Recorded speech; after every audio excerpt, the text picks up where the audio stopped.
La segunda es que la Tierra es esférica, y la tercera que existe un cambio climático. Tenemos un problema con el clima enorme. Lo que quiero decir con esto es que, pese a lo que pueda decir al principio, las cosas que quiera presentar, no lo estoy poniendo desde un punto extremo de un negacionista de lo que puede estar pasando o no alrededor nuestro. Como les decía antes, y como bien decía en su momento un juez de la serie The Good Wife, siempre los corregía a los abogados cuando presentaban algo con mucha vehemencia, y el juez los paraba y le decía, en su opinión. Y se tenían que ir para atrás y decir, sí, en mi opinión. Con lo cual, lo que voy a presentar, y si bien casi todo tiene algún fundamento en información, no me lo estoy inventando, sí finalmente le estoy poniendo intencionalidad y es en mi opinión, con lo cual es completamente discutible y podría ser tanto lo que digo como exactamente lo contrario, pero creo que es para generar el espacio de reflexión.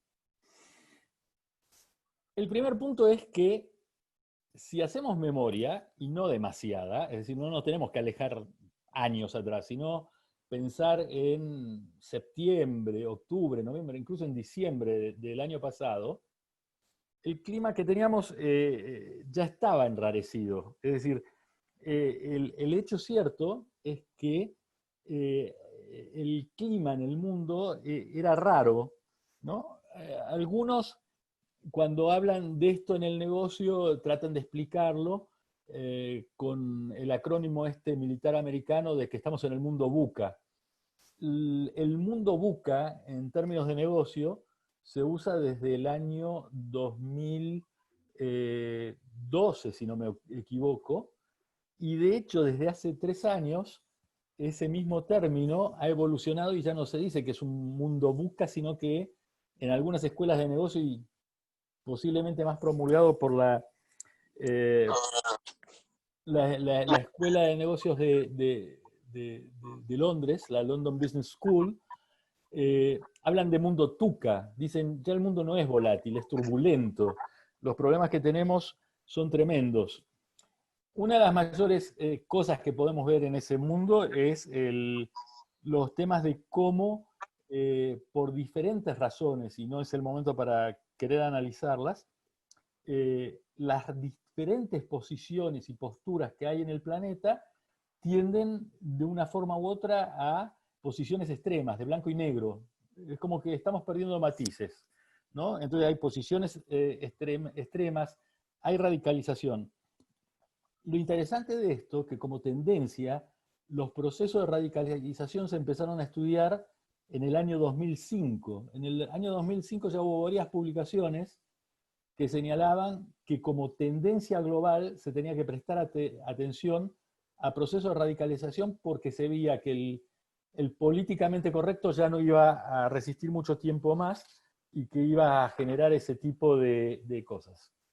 Con lo cual nos encontramos frente a una tormenta perfecta de comportamientos extremos en un mundo que parece haber nuevos tipos de guerra, y esto no es una visión conspirativa sobre que el COVID es un nuevo tipo de guerra, y en donde vivimos crisis y microcrisis muy cercanas. Es decir, antes hablábamos de que las crisis económicas eran cada 50 años, ahora es año sí y año también. Algún tipo de crisis hay, y eso también genera este tipo de convulsiones y necesita de otro tipo de reacciones. Posiblemente pues nos estamos moviendo más rápido como planeta, eh, llámenlo proceso de digitalización, llámenlo nuevas tecnologías, esa mayor velocidad que estamos adquiriendo hace que los horizontes de experiencias que estamos viviendo cada vez sean mucho más cortos, mucho más dramáticos incluso.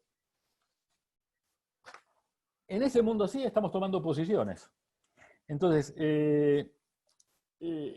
lo que tienen en común las posiciones que vayamos tomando son que independientemente de cualquier ideología que se tenga de atrás y de la crisis que toque, empezamos a tener o empezamos a tener esa sensación de inseguridad que se tiene cuando todo se mueve a una velocidad que desconocemos.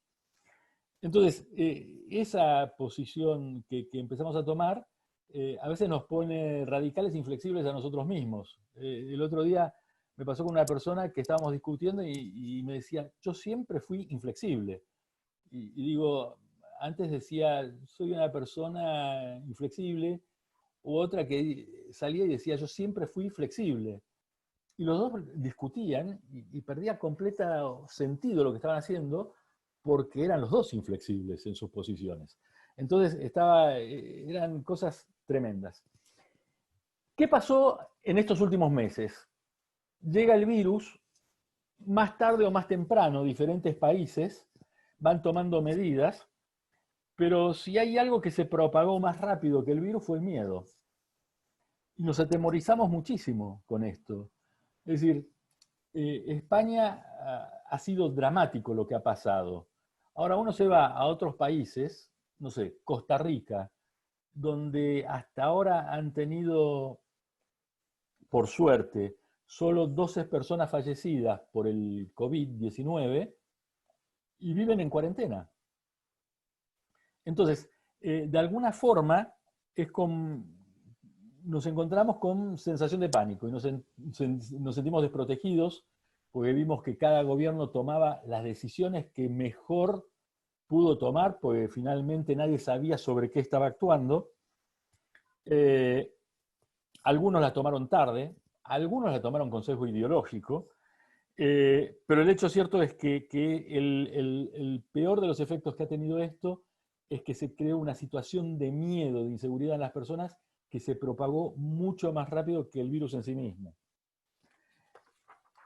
Si tomamos un poco de distancia y tratamos de ver qué es lo que está pasando,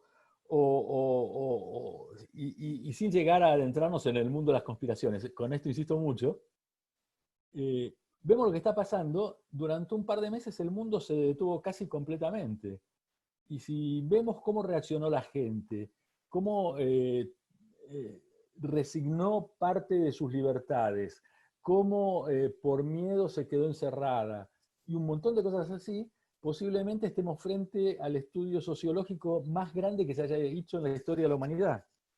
El hecho es que algunos de los resultados de esto se empiezan a vislumbrar, y otros vamos a tener que vamos a tener que ver qué ocurre. En términos prácticos, cualquiera que salga ahora a caminar por una ciudad, en la fase que esté en España, ve que podría haber más gente y sin embargo no hay tanta gente. Uno ve las personas que se van acercando y hay muchas que ponen cara de desconfianza, como diciendo, el que viene caminando ahí es una persona, es un virus con dos piernas. Entonces, digamos, han pasado muchas cosas y en todo ese estudio finalmente sí hay algo que ha cambiado, y lo que ha cambiado es que de forma más o menos voluntaria hemos resignado parte de nuestras libertades individuales en pos de mayor seguridad, pero libre de nuestra propia elección, con lo cual, por un lado, en algún momento se puede considerar que estuvo bien porque era pensar socialmente que no era solo el individuo, sino que teníamos que pensar en términos de sociedad qué podía ser lo mejor, pero llegó momentos en los cuales eso se puso en duda y la gente salió a desafiar ese propio confinamiento porque ya los tiempos eran demasiados para poder hacerlo. ¿En qué situación estamos hoy? Por suerte, es que como todo lo malo, en algún momento se para. Sí, y pese a pararse y a que hay desconfinamiento, ya nos empiezan a hablar y nuevamente empezamos con el miedo de nuevo, de que posiblemente haya un rebrote del virus, crezca de nuevo, se dispare de nuevo. Yo creo que en cualquier caso pasará por cuidarse y ser conscientes en eso. Lo que sí es cierto y que todavía es decir, se está tratando bastante, pero no quizá con toda la profundidad del caso, es uno, el efecto social que va a tener esto, es decir, tanta gente, tanto tiempo encerrada, tiene un efecto social y en la psique de las personas que va a haber que reparar. Hay gente más débil que otra en cuanto a su capacidad mental y se va a sentir realmente mal por volver a un estado de libertad y va a ser casi un síndrome de Estocolmo colectivo. Y lo otro es la parte económica. La parte económica ya se siente y si bien hay cosas que se están moviendo, hay ciertos sectores que han tenido un impacto fuertísimo. Hemos tenido pérdidas de personas y se han perdido muchas personas y tendremos que rezar quienes recemos por las pérdidas y esperar quizá de forma voluntarista que no volvamos a situaciones anteriores. Vamos a ser claros en esto, cuando los que toman decisiones, los políticos, en cualquier país del mundo, dicen que el año que viene va a haber una vacuna, o que la vacuna va a estar dentro de 6 meses, o que los casos no se van a repetir, es un deseo. No tienen en el fondo ningún tipo de información suficiente como para poder decir si eso es así o no. Y eso es algo que sí tenemos que ser conscientes. De la misma forma que lo que decía antes de la crisis económica. El parar el planeta durante una cantidad de meses genera una crisis y no hay una clara visión todavía de cuál va a ser el efecto real y la duración que va a tener. Lo que sí es cierto es que todavía lo estamos viendo a nivel del efecto que va a tener en diferentes sectores, en diferentes mercados, y en algún momento tendríamos que decir, cuidado, que esto es en diferentes sectores, en diferentes mercados, en todo el mundo. Y eso cambia esas condiciones. ¿Hay sectores que se van a tener que redefinir? Sí. Hay otros que no. Y hay cosas que van a seguir y que van a volver a como estaban antes. Entonces, eso hay que tenerle cuidado. Y lo otro es lo que mencionaba al principio. Hay una clara pérdida de libertades individuales. Es decir, si antes alguno se quejaba por la cantidad de cámaras que hay en la ciudad, ahora ya las cámaras empiezan a reconocer, incluso cuando vamos con una mascarilla, nos pueden reconocer y ver lo que está, quiénes somos. Dicho todo esto que pasó, y volviendo de nuevo a como comencé, que dije, acuérdense de lo que ocurría allá por diciembre, los actores principales de todo esto, de alguna forma siguen siendo los mismos. Entonces, nos pueden gustar más, nos pueden gustar menos, podemos adscribir o no a sus idearios, pero lo cierto es que antes del virus estaban, después del virus siguen estando, en el medio alguna cosa han hecho y a todos no nos ha gustado, o algunos que han hecho cosas no nos han gustado y otras sí. En cualquier caso, han aprovechado la situación para quizá radicalizar un poco más la situación. Pero no tenemos que escaparnos de que cuando esto pase van a seguir siendo más o menos los mismos actores, planificando más o menos lo mismo, sacando más o menos ventajas según lo que hayan hecho. Seguimos en un mundo de fake news y seguimos viendo que los bulos son cosa cotidiana e incluso gracias a bots, etcétera, se van potenciando y ya cuesta entenderlos. Se le tiene que sumar a esto que de alguna forma los procesos que mencionaba antes de radicalización también alimentan esta situación. Si uno lee en este momento 2 diarios españoles, uno con un ideario más de izquierda y uno más de derecha, está leyendo 2 historias de planetas paralelos y en algunos casos hasta alejado de la propia realidad de la persona. Uno, lee el otro, me gusta más uno, me gusta más el otro, pero sigo encontrando que no hay demasiada asociación con la realidad, es decir, que se ha exacerbado incluso hasta las noticias, sin decir que estén mintiendo. Si esto lo empezamos a bajar al mundo de la empresa, a nuestro microcosmos de marca, lo primero que tendríamos que preguntarnos es si tenemos que replantear algo. Es si con todo este entorno turbulento antes del COVID, turbulento y con ciertos cambios durante la pandemia, igual de turbulento o de turbulento un poco diferente después, tenemos que hacer algo, tenemos que pensar diferentes de la empresa, tenemos que cambiar las cosas. Yo digo, puede que sí, puede que no. En cualquier cosa, la historia, y para eso es bueno siempre tener esa perspectiva, nos muestra que algunas cosas que parecieron que iban a ser desastres y grandes catástrofes, la gente las olvidó con bastante velocidad. Vayamos, por ejemplo, al año 2015. Yo creo que todos nos acordamos lo que ocurrió con Volkswagen y cómo se descubrió que mentía, que su software estaba programado para mentir sobre los resultados de contaminación de sus motores. Y bien me acuerdo de haber leído muchos artículos, casos de escuela de negocio, profesores contándonos cómo iba a desaparecer Volkswagen. Y yo en ese momento me acordaba de lo que había pasado en 2008 con Toyota, con un accidente que había ocurrido en Estados Unidos y que decían que era el fin de Toyota. Y las dos empresas son las que más autos siguen vendiendo en el planeta. Es decir, ¿tuvieron una crisis? ¿Friccionalmente perdieron ventas? Sí. ¿Supieron levantarlas también? Pero se terminó, cambiaron las cosas, cambiamos los hábitos, quedamos tocados para siempre y diciendo no, esa marca nunca más.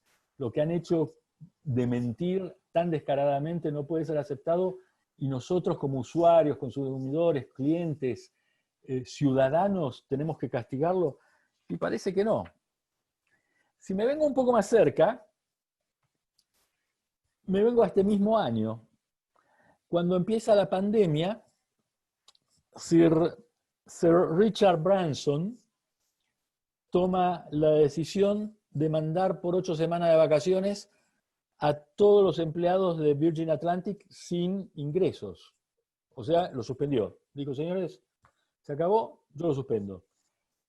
Si uno lo ve desde el aspecto más social, dice, Sir Richard Branson casi es el cambio chico tener que pagar esos 2 meses de salario. No hubiese sido tan complejo. Pero tomó esa decisión.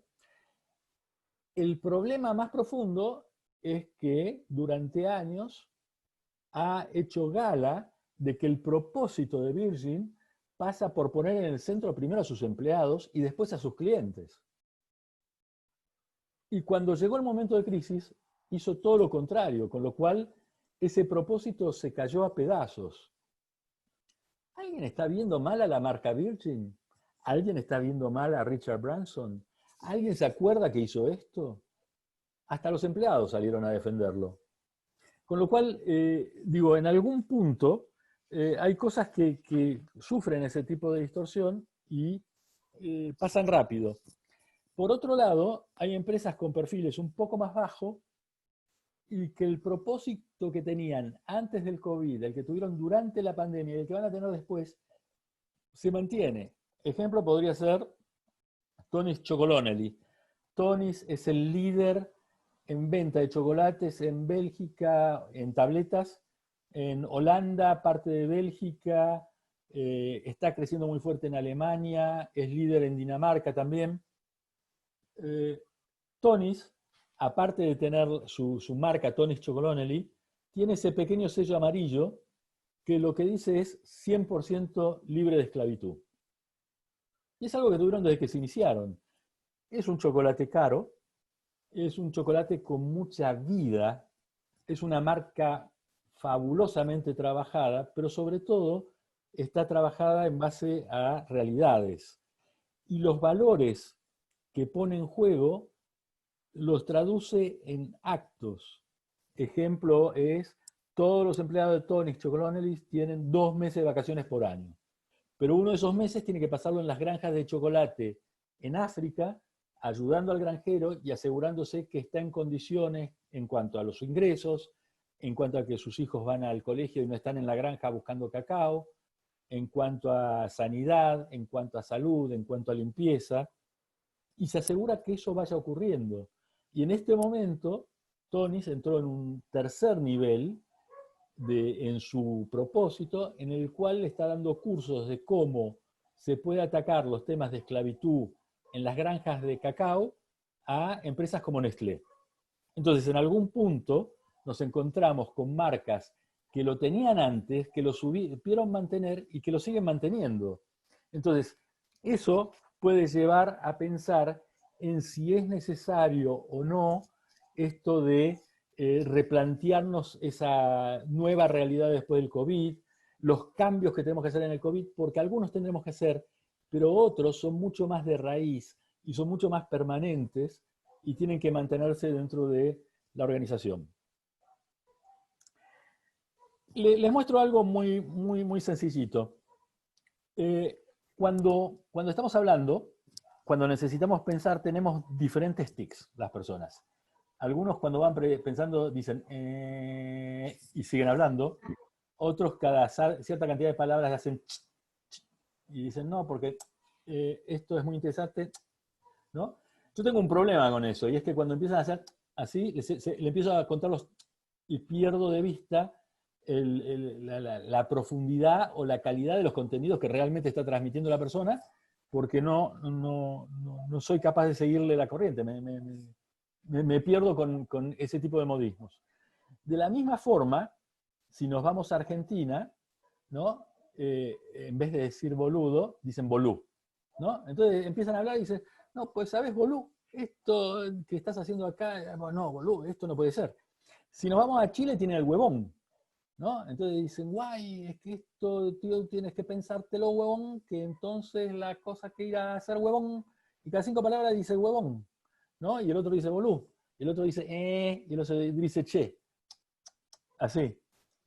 Mi pregunta es, ¿qué es lo que sigue? ¿Que cada 5 palabras digamos COVID-19? Digo, porque en algún caso lo estamos haciendo y estamos exagerando, estamos generando una tensión innecesaria o nos estamos valiendo de miedos sociales para sacar cierto tipo de ventaja. Y eso en el corto plazo puede tener un efecto bueno, pero no necesariamente en el largo.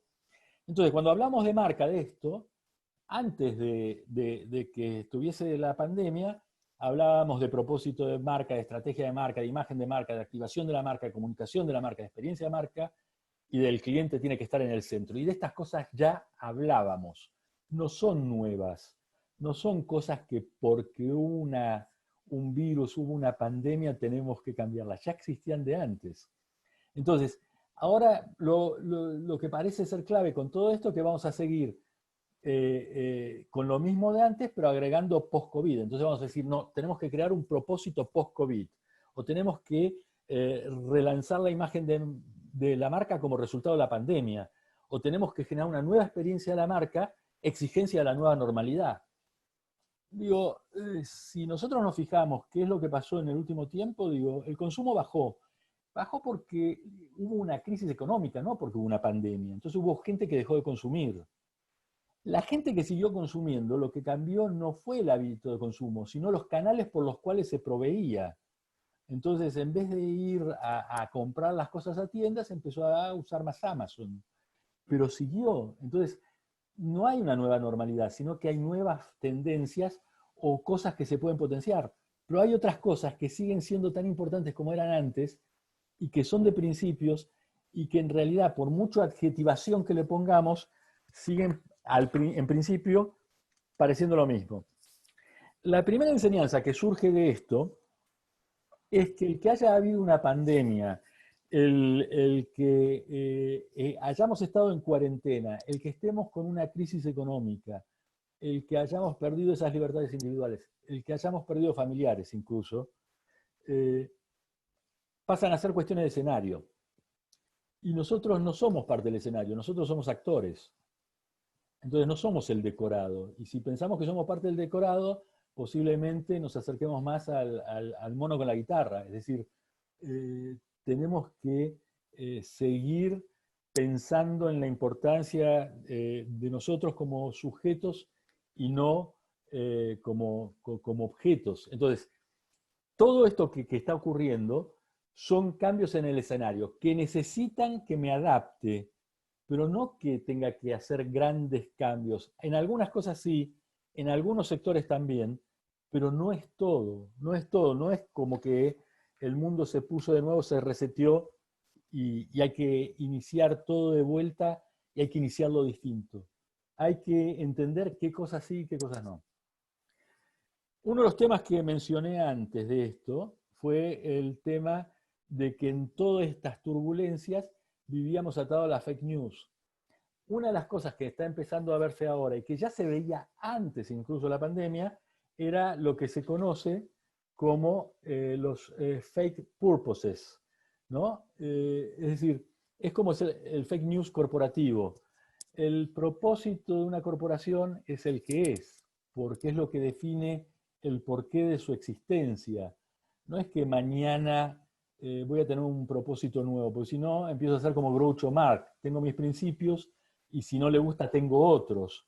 Esto es algo que es mucho más estable, con lo cual en esto creo que sí, como sector o como responsable de marcas, tenemos que tomarlo con seriedad. No podemos reinventar un propósito eh, porque en el momento que lo hagamos puede ser muy bonito, pero vamos a dejar de ser honestos. Y cuando nosotros dejamos de ser honestos, del otro lado nos empiezan a ver como menos transparentes. Entonces eso hay que evitarlo. Y lo otro es no rizar el rizo más de lo que ya estaba. Es decir, algunas cosas, hacerlas más complejas, terminan por hacer que nadie entienda claramente ni qué se ofrece, ni qué se quiere, ni por qué se existe, ni para qué o qué se espera. Cuando lo tratamos de ver, es como que empieza a haber tres grandes tipos de propósitos. Los estables, los que explican razón de ser, que son los propósitos corporativos. Unos que ya se le puso nombre, que son los party purpose, que son los propósitos que nacen del departamento de marketing y que son aquellos que cuentan una historia que no cierra ni coincide con el modelo de negocio que tiene la empresa. Entonces, cuando esas dos cosas están chocando, es como que al no coagular termina siendo un propósito de festivo. Es algo divertido, es lindo decirlo. No sé, he escuchado a algunas empresas, vamos a decir el pecado no el pecador, de que su propósito es cuidar el medio ambiente y cuidar el agua del medio ambiente y son los mayores consumidores de plástico de la tierra. Entonces, cuando dicen eso, es un party purpose. Y hay otros que sin tener un propósito explícito o cuyo propósito era mucho más comercial, no había esos niveles de trascendencia que se espera de todo propósito y que no tienen por qué tenerlos, por otro lado, las empresas, frente a la pandemia, tuvieron un propósito específico y dijeron, nosotros podemos ayudar de alguna forma. Entonces, de golpe apareció un Louis Vuitton, Moet Hennessy, regalando alcohol gel, ¿no? O Bulgari también, y Bulgari lo regalaba. Lo único que hizo es modificar las fórmulas en sus fábricas en un pack específico, le cambiaron la etiqueta y adelante con esto. Entonces, y para ir cerrando y no aburrirlos mucho más, ¿qué es y qué no es? ¿Qué es lo que tengo que cambiar o lo que deberíamos pensar en cambiar y lo que deberíamos pensar en que se debe mantener? ¿Cómo dividimos paja de trigo en esta realidad que vivimos y en donde el cliché ahora está en decir es la nueva realidad, cuando por definición cualquier realidad siempre es nueva? La realidad es este instante presente que es muy diferente al instante anterior y que posiblemente cambie dentro de breves segundos. Entonces, aquellas cosas que ya estaban y tenemos que mantener es el centro en la persona, los temas de autenticidad, porque es una exigencia que tenemos. Es decir, se acabó ese capitalismo y esa empresa que respondía al libro La Firma de los años 70, en donde todo estaba hecho alrededor del accionista. No, la sociedad tiene la capacidad de presionar, los clientes pueden presionar, la ciudadanía, como ciudadanos podemos presionar, y por eso es importante que la persona esté en el centro de nuestras experiencias. La segunda es ser auténticos, es decir, que haya un cierto estado de sinceridad, que no quiere decir cometer un sincericidio, pero sí ser abierto y sincero con lo que se hace. Si una empresa está para ganar dinero, lo mejor que puede hacer en este mundo es decir, estoy para ganar dinero. Si otra dice, estoy para ganar dinero, para generar impacto positivo en lo social y en lo medioambiental, bienvenido. Para muchos va a ser mucho mejor y le vamos a dar la bienvenida y vamos a estar más contentos con esas empresas. Pero está también una como la otra. Digo, mientras cumplan con la ley, mientras lo hagan con honestidad y autenticidad, está bien. El tercer punto es de conciencia. Y el tema de conciencia posiblemente está atado a algo que sí está teniendo un efecto y que nos obliga a cambiar, y que son los procesos de digitalización. La conciencia y el mantener conciencia en términos corporativos se tiene que entender como mantener la humanidad frente a procesos de digitalización, en cómo hacemos que la empresa sea más humana y sirva para humanizar, aun cuando esté basada en procesos y en alta tecnología digital. Es decir, podemos estar hablando de un neobanco, pero detrás del neobanco se tiene que entender que la tecnología está para hacerle más sencilla la vida a las personas. Y puede haber conciencia atrás por las acciones que decide tomar el neobanco para sostener una comunidad, para hacer voluntariado, para con sus empleados, para con sus clientes. Y finalmente el cuidado por medio ambiente, ¿no? Están los objetivos 2030, muchos de ellos están atados a pobreza, otros a educación, otros a medio ambiente, y tenemos que cuidar el clima. Entonces, esto estaba antes del virus, estuvo durante el virus y sigue estando. El otro día hablaba con una persona y me decía, es fantástico esto del virus porque dejamos de hablar de nosotros y nosotras, en algunos casos de nosotros, nosotras y nosotres, ¿no? Dice, de golpe el mundo se volvió más básico de un día para otro y volvimos a las cosas básicas, a hablar de nosotros y ver cómo se hacía. Pero en cualquier caso, es importante esto, es importante entender que desde la marca esto va más allá de cuestiones de organización o de responsabilidad social corporativa, son temas de negocio, incluso cuando no sean para hacer negocio. Y esas cosas ya estaban en la agenda, entonces no es el COVID el que las ha disparado o el que obliga a modificarlas, sí obliga a tal vez pensarlas mejor, pero era algo anterior. ¿Qué cosas circunstancialmente están apareciendo con la pandemia? Primero el capricho. Hay algunos estudios que están señalando que aumentó es decir, el volumen de compra compulsiva de las personas, que están comprando cosas que no saben bien para qué les sirven, pero que las encontraron lindas. Y posiblemente o la explicación al menos que se está dando, y esto lo hacen desde la Universidad de Sydney, es que posiblemente ese capricho es una respuesta casi animal que tiene la persona a darse un gusto frente a tantas privaciones o a esa sensación de miedo. Es buscar la seguridad en algo que puedo tenerlo porque es lindo. Entonces compro eso que no sé para qué sirve y me doy el caprichito. Hay cierto nivel de saludable que se pudo en algunos casos ganar durante la pandemia y que posiblemente después pasen. Es decir, que tengan un pico y que después la gente vuelva a normalizarse y vuelva a su vida tan saludable o tan poco saludable como la tenía antes, pero no mucho más. Y después se va a seguir durante un tiempo con un lenguaje mucho más simplón, mucho más simplista, en donde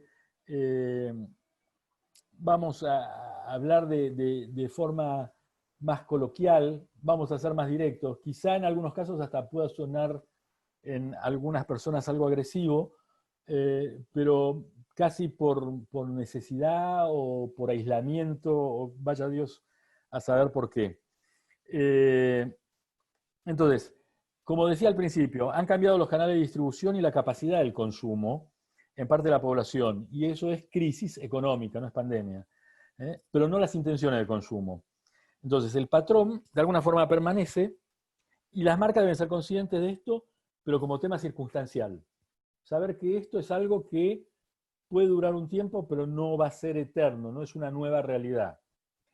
¿Qué cosas sí son las que van a cambiar? Cambian nuestros niveles de libertad, cambian nuestros niveles de seguridad y se aceleran los procesos de digitalización. Hemos visto que algunos procesos se han acelerado. Algunos se han hecho bien y otros mal. El exceso de videoconferencias que tenemos en este momento, que es casi una locura, responde a tecnologías digitales que estamos utilizando mal, ¿no? En la vida real no nos reuníamos con tanta gente tantas horas al día ni durante tantos días seguidos, y ahora lo estamos haciendo. ¿Qué es clave en esto? Particularmente en los temas de digitalización va a ser clave aquellas empresas que entiendan que pueden aprovechar el momento para adentrarse en esos procesos, siempre que reconozcan en algún punto que esas tecnologías son subsidiarias de la persona. O sea, que la tecnología está al servicio de la persona y no al revés. Van a ser marcas que en algún punto demuestren real humanidad real detrás de sus procesos digitales. Y eso se traduce en hacer la vida más sencilla. Y esos son los que van por el buen camino. Es decir, posiblemente sea un disparador de un neobanco esta situación. ¿Por qué? Porque no por el hecho de que es muy guay tener el banco en el teléfono o no tener que ir a una sucursal, sino por el hecho que sus procesos han sido pensados desde el usuario y no desde una red de establecimientos.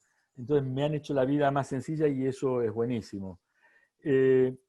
Lo otro es, en cuanto al balance entre libertad y seguridad, va a tomar relevancia aquellas marcas que de alguna forma promuevan cierto tipo de activismo pragmático. No digo ir en gomones a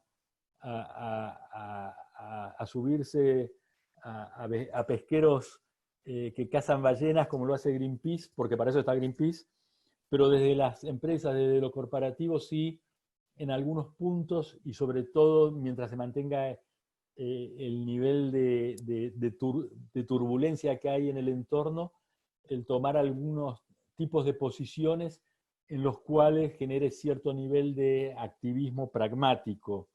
¿Está bien?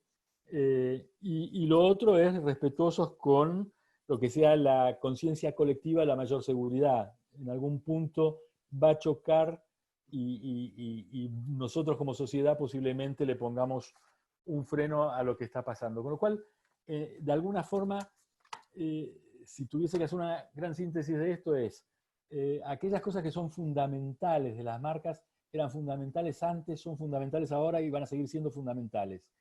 Hay algunas pocas cosas que han cambiado y que cambian en el corto plazo, y si tácticamente una marca quiere tomar ventaja con eso, es el momento.